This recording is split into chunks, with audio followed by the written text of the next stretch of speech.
ఒక దేశ ప్రధానమంత్రి గారు వచ్చి కూర్చున్న వేదిక మీద, ఒక రాష్ట్ర ముఖ్యమంత్రి గారు కూర్చున్నటువంటి వేదిక మీద అత్యంత గంభీరమైనటువంటి ఆరోపణలు వాళ్ళ కుటుంబ సభ్యులు ఎదుర్కొంటున్నటువంటి నేపథ్యంలో అదే వేదికను భారతదేశం యొక్క సహాయక మంత్రిగా, హోమ్ మినిస్టర్గా ఉన్నటువంటి బండి సంజయ్ గారు కూడా ఆ వేదికను పంచుకోవడం నిజంగా చాలా శోచనీయం. ఎందుకంటే వారి కుటుంబ సభ్యులు అత్యంత గంభీరమైనటువంటి ఆరోపణలు ఎదుర్కొంటున్నటువంటి తరుణంలో ఆ వేదికను వారంతట వారే పంచుకోకుండా ఉంటే బాగుండేది, మర్యాదగా ఉండేది. ఎందుకంటే వాళ్ళ సమాజంలో ఒక మెసేజ్ ఏమొచ్చిందంటే, ఇటువంటి రాజకీయ కుటుంబాలలో ఉన్నటువంటి వారి పిల్లలు ఏ తప్పు చేసినా సరే పోలీసులు మరి సరైనటువంటి చర్యలు తీసుకోలేని పరిస్థితి ఉంటుంది అనేటటువంటి ఒక మెసేజ్ వారు ఆ వేదికను పంచుకోవడం ద్వారా పోయింది.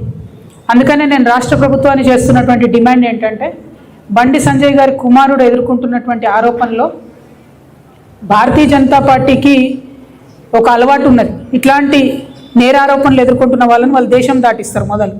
సో బండి సంజయ్ గారి కుమారుడు ఈ దేశం వదిలి వెళ్ళిపోకుండా ఉండడానికి తక్షణమే మన తెలంగాణ పోలీస్ అధికారులు లుకౌట్ నోటీస్ లాంటిది ఇవ్వాలి. అన్ని ఎయిర్పోర్ట్స్లో కూడా వారిని మరి కట్టడి చేసే విధంగా ప్రయత్నం చేయాలి.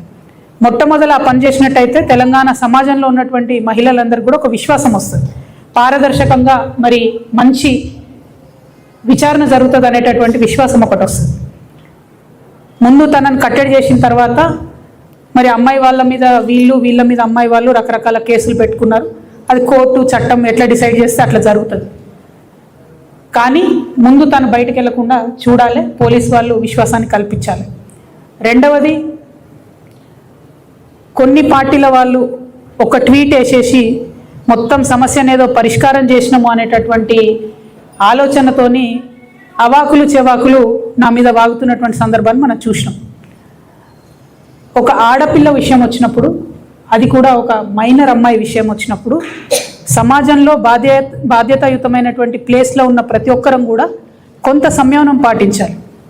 సోషల్ మీడియాలో ఏది పడితే అది వాగితే ఆడపిల్లలకి ఎక్కువ నష్టం జరుగుతుంది. మన సమాజం ఇప్పటికి కూడా రేపు పొద్దున బండి సంజయ్ గారి అబ్బాయి దోషి కాదు అని తేలినా, దోషి అని తేలినా సమాజం మగపిల్లల్ని క్షమిస్తుంది, కానీ ఆడపిల్లలకు మాత్రం కంప్లీట్గా లైఫ్ బర్బాద్ అయ్యే పరిస్థితి ఉంటుంది. ఇవాళ బీఆర్ఎస్ పార్టీ సోషల్ మీడియా చేస్తున్న అత్యుత్సాహంతో ఏం జరిగింది, బండి సంజయ్ వారి సైడ్ నుంచి వాళ్ళు ఆ ఆడపిల్ల మొత్తం వీడియోలు, ఫేసులు, ఫోటోలు మొత్తం బయట పెట్టారు. అంటే ఒక అమ్మాయి, ఆమె మైనరో కాదో అనేటటువంటి చర్చ ఉంది. ఆ అమ్మాయి జీవితాన్ని నాశనం చేయడానికి ఇవాళ డైరెక్ట్గా బీఆర్ఎస్ పార్టీయే కారణం. ఏం అవసరం ఉంది, అంత అత్యుత్సాహం ఏముంది? ఇష్యూ సాల్వ్ చేయనియండి. మాట్లాడుతున్నారు కదా, డెఫినెట్గా ఆడపిల్ల పక్షమే ఉంటాం. మన తెలంగాణ సమాజంలోనే అది ఉన్నది, ఆడపిల్ల పక్షమే ఉంటాం. కానీ ఇవాళ ఆడపిల్ల జీవితం నాశనం అవడానికి కారణం ఎవరు? ఎందుకు అమ్మాయి ఫోటోలు బయటికి రావాలి, అమ్మాయి వీడియోలు బయటికి రావాలి? నేను పోలీస్ శాఖ వారిని కోరుతా ఉన్నాను, ఎవరెవరైతే ఆ అమ్మాయి ఫోటోలు వీడియోలు పోస్ట్ చేసిండ్రో ఆ సోషల్ మీడియా అకౌంట్స్ బ్లాక్ చేయండి, వారిని ఖచ్చితంగా అరెస్ట్ చేయండి.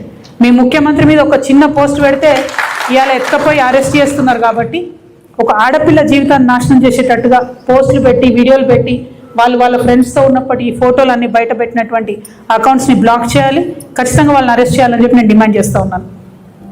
మరి